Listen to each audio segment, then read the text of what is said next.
তোমরা অনেক সময় খেয়াল করবা যে এই টাইপের প্রশ্নগুলো তোমাদের অ্যাডমিশন টেস্ট থেকে শুরু করে এসএসসি লেভেলে খুব বেশি পরিমাণে এসে থাকে।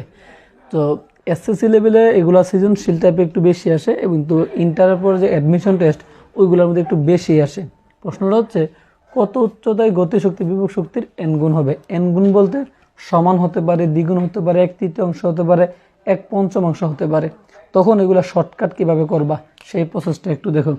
X equal h/n+1।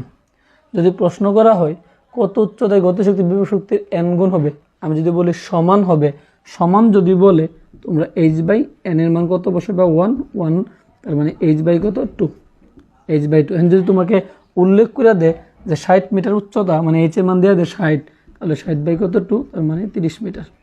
যদি প্রশ্নটা করা হয়তো কত উচ্চতায় গতিশক্তি বিভব শক্তির 1/3 হবে, তখন কি হবে? h/n+1, h/1/3+1 ক্যালকুলেশন করলে দাঁড়াবে হচ্ছে 3h বা হচ্ছে 4।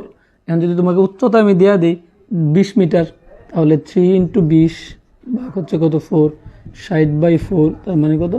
15 মিটার। যদি বলা হয় দ্বিগুণ, তাহলে h/n+1, h/2+1, তার মানে h/কত 3। যদি কোনো কারণে এই সূত্র দিয়ে আনসারটা না মিলে, তাহলে খেয়াল রাখবা